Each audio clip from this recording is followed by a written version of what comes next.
আজি আমি গোৱালপাৰা জিলা ছাত্ৰ মুক্তি সংগ্ৰাম সমিতিৰ এটি সজাতি দলে আজি গোটেই আমাৰ গোৱালপাৰা জিলাৰ কেইবাখন অঞ্চলত আমি পৰিদৰ্শন কৰিবলৈ ওলাইছোঁ আৰু পৰিদৰ্শন কৰি আছোঁ।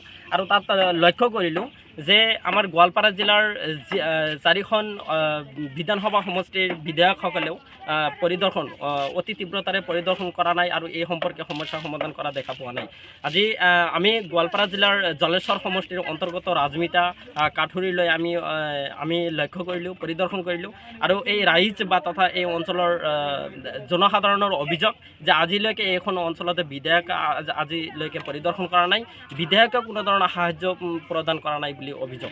আৰু ইয়াৰ উপৰিও ইফালৰ পৰা যি পশু আছে, যি গৰু ছাগলীৰ যি ভেড়া আছে, এই সম্পৰ্কেও যি খোৱা খাদ্যৰ যি উপযুক্ত পৰিমাণৰ যি খাদ্য যোগান ধৰিব লাগে বা মানুহ বা যি আশ্ৰয় শিবিৰৰ যি পৰিমাণ হিচাপে তেওঁলোকক ত্ৰিফলৰ ব্যৱস্থা কৰিব লাগিব, এই সম্পৰ্কে কোনো ধৰণৰ তেনে সাহায্য প্ৰদান কৰা নাই।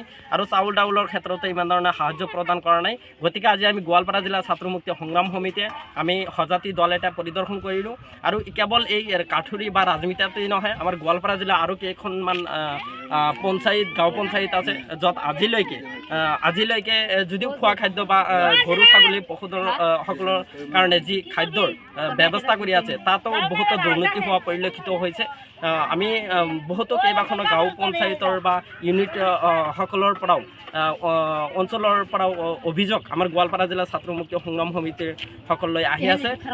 আমি দাবী জনাইছোঁ আমাৰ গোৱালপাৰা জিলা আয়ুক্ত মহোদয় আৰু আমাৰ অসম চৰকাৰলৈ দাবী জনাইছোঁ অতি সোনকালে এই সম্পৰ্কে তদন্ত হ'ব লাগে আৰু বিষয় সম্পৰ্কে আৰু যি উপযুক্ত খোৱা পৰিমাণৰ যি ব্যৱস্থা এই সম্পৰ্কে আমি দাবী জনাইছোঁ অতি সোনকালে এইবোৰ উপযুক্ত সমাধানৰ ব্যৱস্থা কৰিব লাগে। ধন্যবাদ।